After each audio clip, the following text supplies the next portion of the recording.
Hello everyone, welcome to Edutab. My name is Megha. तो आज के सेशन में हम डिस्कस करेंगे कि क्यों 85% लोग जो जेआईबी एग्जामिनेशन के लिए फॉर्म फिल करते हैं, एग्ज़ाम देते हैं, वो एग्ज़ाम नहीं क्वालिफाई कर पा रहे हैं। क्योंकि आईबीएफ की जो रिपोर्ट्स आई हैं उसके अकॉर्डिंगली अराउंड 15% लोग ही जेआईबी क्वालिफाई कर पाते हैं। सो बाकी के लोग क्यों क्वालिफाई नहीं कर पा रहे हैं उसके बारे में डिस्कस करेंगे कि अभी पासिंग परसेंटेज कितना है, लो पासिंग परसेंटेज का क्या रीज़न है और क्या सही स्ट्रैटेजी हो सकती है कि हम जेआईबी एग्ज़ाम को क्वालिफाई कर पाए। तो ये डिस्कस करने से पहले आपको एक छोटा सा काम करना है। इसी वीडियो की डिस्क्रिप्शन में ना आपको हमारे मास्टर कोर्स की ना डेमो का लिंक मिलेगा। क्योंकि जब भी हम कोई कोर्स परचेज करते हैं, उसको परचेज करने से पहले हमारे मन में डाउट होता है कि क्या जो क्वालिटी प्रॉमिस की जा रही है क्या वो हमें एक्चुअली कोर्स में मिलेगी या नहीं मिलेगी। तो उसके लिए आपको क्या करना है, आप हमारा मास्टर कोर्स लेने से पहले हमारे 2 डे डेमो में एनरोल कर सकते हैं फॉर ₹1। इसमें आप हमारे रिकॉर्डिंग्स, नोट्स, मॉक टेस्ट सब कुछ देख सकते हैं। And if you like the quality then you can go for the main master course. ठीक है, तो पहले आप उसे चेक कर सकते हैं। If you are satisfied then you can enrol in the master course. अब हम बात करते हैं पासिंग परसेंटेजेस। तो देखिए, अगर हम 2024-25 की बात करें तो जेआईबी 14.70% लोग क्वालिफाई कर रहे थे, अभी 15.63 कर रहे हैं। स्लाइट इंप्रूवमेंट है, लेकिन अगर आप सोचो कि अगर 100 लोग पेपर दे रहे हैं तो सिर्फ 15 पास हो रहे हैं। लगभग 84-85 लोग हैं 100 में से जो क्वालिफाई नहीं कर पा रहे हैं। और डीबीएफ में तो और भी बुरा कंडीशन है कि लास्ट टाइम 19.51 था पासिंग परसेंटेज, अभी 15.33 पासिंग परसेंटेज है। ठीक है, although the number is also very low if we even we focus only on JIB. तो जैसा एक भ्रम रहता है कि जेआईबी तो इजीली क्वालिफाई हो जाता है, तो ये डेटा देख के वो भ्रम बिल्कुल टूट जाना चाहिए कि अगर आप पेपर फिल करते हो सिर्फ उससे कोई बात नहीं बनेगी। अच्छी स्ट्रैटेजी से पढ़ना भी जरूरी है, because this is an extremely low passing percentage looking at how difficult the paper is. अगर हम पेपर के लिए अच्छे से प्रिपेयर करें ना तो पेपर डिफिकल्ट नहीं है, but it's always a strategy which is wrong, जिसकी वजह से लोग उस 84% में एंड अप कर रहे हैं, 85% में एंड अप कर रहे हैं जिन्होंने एग्जाम क्वालिफाई नहीं किया। तो क्या रीजन है इतना लो पासिंग परसेंटेज का? देखो, सबसे पहले लोग ना बहुत लेट प्रिपरेशन स्टार्ट कर रहे हैं, बहुत ही लेट, है ना। आप लेट प्रिपरेशन स्टार्ट करते हो, आप सिलेबस कंप्लीट नहीं कर पाते हो, आप रिवीजन तो कर ही नहीं पाते हो। तो हमेशा सबको लगता है कि अरे मेरे दोस्त ने आखिरी के 10 दिन पढ़ा था, उसका हो गया, मेरा भी हो जाएगा। ये बहुत बड़ा ब्लंडर होता है। एक मेन तो यही रीजन है। उसके बाद सिलेबस नहीं समझा, बस उठा के कहीं से भी कोई भी कोर्स ले लिया, कोई भी यूट्यूब वीडियो देखनी शुरू कर दी या रैंडम बुक उठा के पढ़ना शुरू कर दिया। सिलेबस समझो, पैटर्न समझो, क्या इंपॉर्टेंट है, कौन सा मॉड्यूल इंपॉर्टेंट है, कम टाइम है तो किस चीज को प्रायोरिटाइज करना है। तो सिलेबस समझो, उसकी मैपिंग करो, उसके हिसाब से फिर आप पढ़ाई स्टार्ट करो। अब ये सिलेबस समझा नहीं, रैंडमली सोर्सेज से पढ़ना शुरू कर दिया, ये एक दिक्कत है। फिर depending only on reading, book उठाई पढ़ा, दूसरी बुक उठाई पढ़ ली, तीसरी पढ़ ली, चौथी पढ़ ली, सब कुछ पढ़ डाला, ना प्रैक्टिस करा ना रिवाइज करा। बिना प्रैक्टिस और रिवीजन की एग्जाम क्वालिफाई करना बहुत डिफिकल्ट है। फिर न्यूमेरिकल्स इग्नोर कर देना, स्पेशली एएफएम में। अगर आप एएफएम से डरते रहोगे, इसकी न्यूमेरिकल प्रैक्टिस नहीं करोगे तो बात नहीं बनती है। फिर 7-8 न्यूमेरिकल पीपीबी में भी हैं, जिसमें से 3-4 तो लो हैंगिंग फ्रूट है कि एक बार देखा और आप पेपर में सॉल्व कर पाओगे। लेकिन हम प्रैक्टिस नहीं कर रहे हैं न्यूमेरिकल, फिर हम क्वेश्चंस प्रैक्टिस नहीं कर रहे हैं। आपको पेपर में अल्टीमेटली करना क्या है, एमसीक्यू से तो सॉल्व करने हैं। आप अगर एमसीक्यूज नहीं सॉल्व कर रहे तो आपको पता ही नहीं लग रहा कि आपका नॉलेज गैप कितना है या आप कैसे प्रिपेयर कर रहे हो। तो सिर्फ पढ़ते रहना, प्रैक्टिस नहीं करना इज अ ब्लंडर। फिर relying too much on PYQs, कुछ लोग क्या करते हैं, प्रीवियस ईयर क्वेश्चन देखते हैं और उसी को रिवाइज करके सोचते हैं कि यही दोबारा आ जाएगा पेपर में। There are things which are asked again and again, लेकिन वो कितना होगा परसेंटेज, पेपर तो नहीं क्वालिफाई करने में हेल्प करेगा। पीवाई क्यूज आपको सही डायरेक्शन देता है, आपको जो रिपीटेड क्वेश्चंस है वो सॉल्व करने में हेल्प मिलती है पेपर में अगर सेम क्वेश्चन आ जाए, लेकिन PY Q can not help you qualify the examination. फिर एक गलती, रिवीजन स्ट्रैटेजी। कोई रिवीजन स्ट्रैटेजी नहीं है। जैसे इस बार आपका 1 तारीख को पेपर है, फिर 22 तारीख को पेपर है, फिर 28 और 29 क्यों है। तो इस डेट शीट के हिसाब से कि बीच में दिवाली भी आएगी, कब मैं पढ़ पाऊंगा, कब मैं नहीं पढ़ पाऊंगा, कब मैं पढ़ाई स्टार्ट करूं कि मुझे रिवीजन का टाइम मिल जाए, तो वो सब हम सोचते ही नहीं है। हम सोचते हैं बस पढ़ लो एक बारी, हमारे पास कोई रिवीजन स्ट्रैटेजी नहीं है। अगर हम रिवाइज नहीं करते तो हमें तो लोगों के नाम भी भूल जाते हैं। आपको मैं अपना नाम बता दूं कि मेरा नाम मेघा है, आई डोंट थिंक आपको 10 दिन बाद याद रहेगा। वो आप रोज मेरा नाम सुनो, आप कोई चीज रोज देखते हो, बार बार करते हो, तब रिवाइज होती है ना, तब वो चीज याद होती है। तो रिवीजन करना जरूरी है। फिर कई लोग ना सिर्फ रट्टा मारते हैं, ना केस स्टडीज के एंगल से पढ़ते हैं, ना कंसेप्ट्स को समझने की कोशिश करते हैं। अगर मुझे जीडीपी का कॉन्सेप्ट पढ़ना है, आई नीड टू अंडरस्टैंड कि जीडीपी क्या है। मैंने डेफिनेशन रट्टा मार लिया, बात नहीं बनेगी। ठीक है, मुझे कोई भी चीज अगर समझ आ जाती है, आप मुझे उसका सिंगल स्टेटमेंट क्वेश्चन पूछ लो, मल्टी स्टेटमेंट पूछ लो, केस स्टडी पूछ लो, न्यूमेरिकल पूछ लो, मैं कर लूंगी।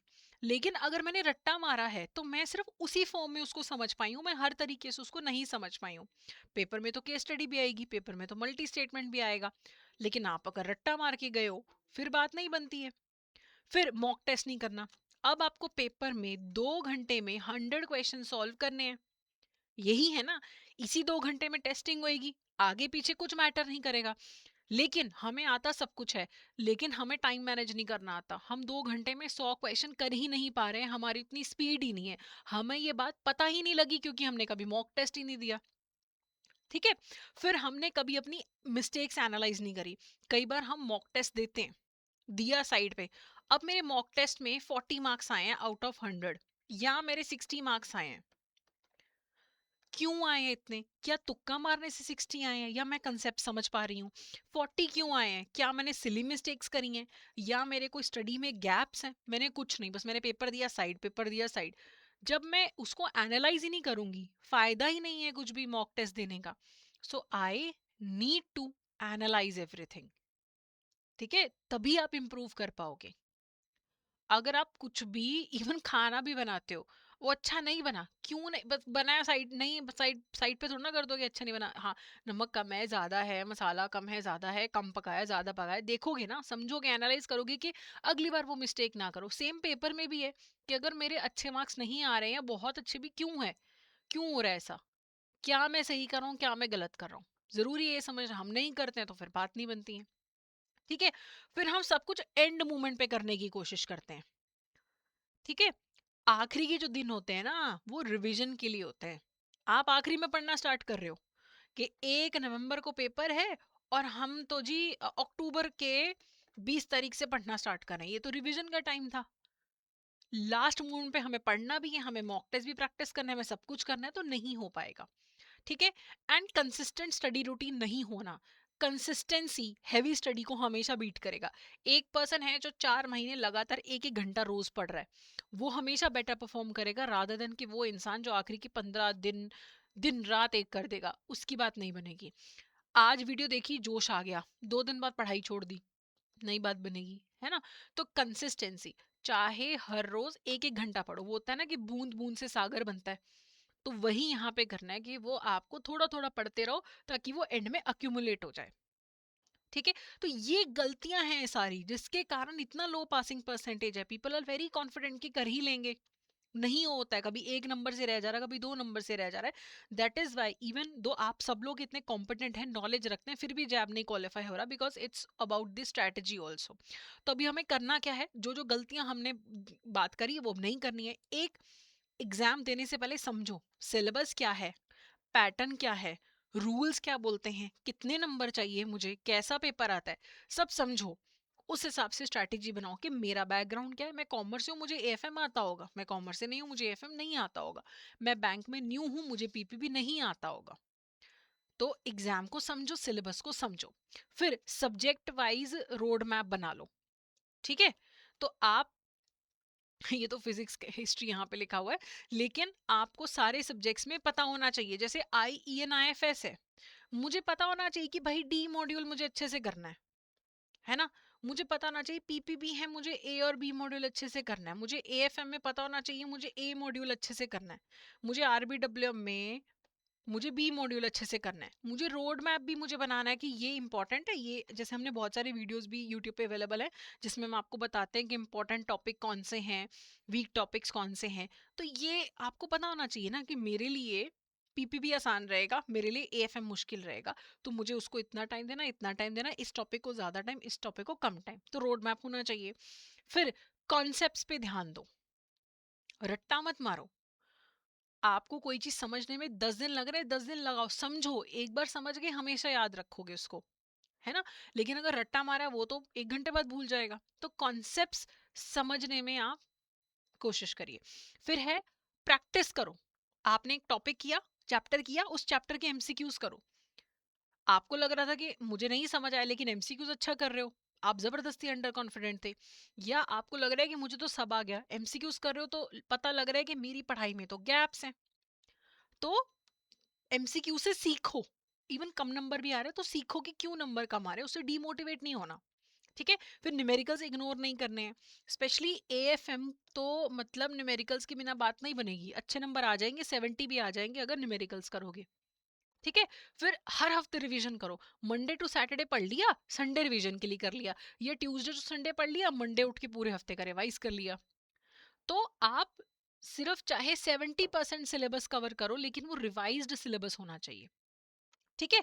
फिर मॉक टेस्ट सॉल्व करो, अपने आप को टाइम करो, देखो मेरी एक्यूरेसी क्या है, स्पीड मेरी कितनी है। कोशिश करो कि 2 घंटे में 100 क्वेश्चंस आप सॉल्व कर पाओ, उससे पहले ही कर पाओ। मॉक टेस्ट दो। ठीक है, बहुत जरूरी है। फिर अपनी मिस्टेक्स को एनालाइज करो, वो बहुत ज्यादा जरूरी है कि अगर सही कर रहा हूं तो क्यों सही कर रहा हूँ, गलत कर रहा हूँ तो क्यों गलत कर रहा हूँ।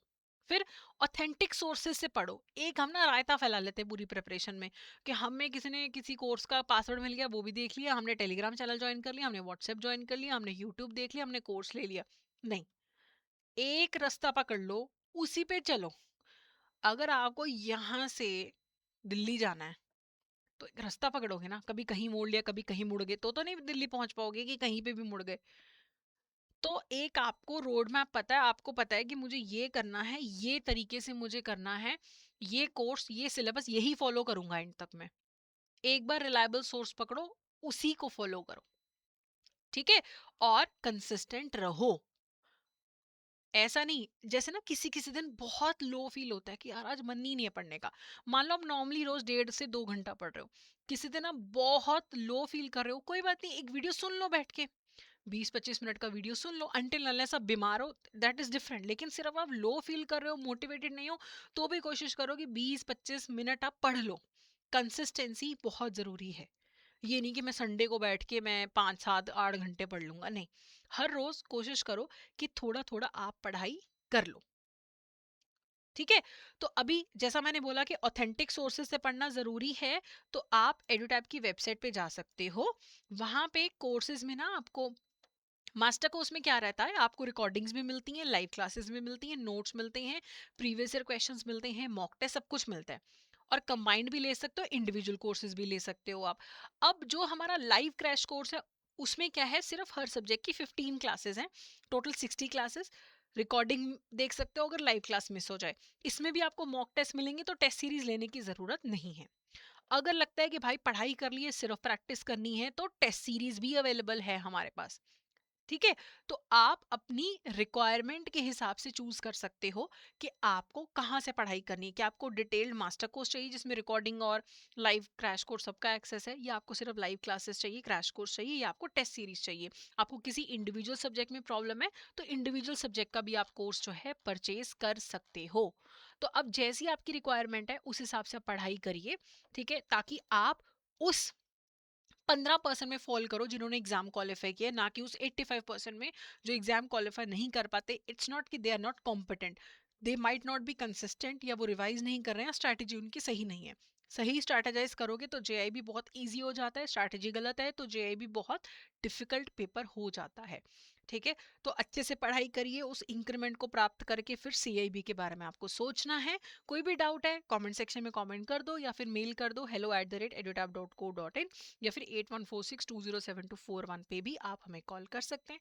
I hope this information helps. Good luck.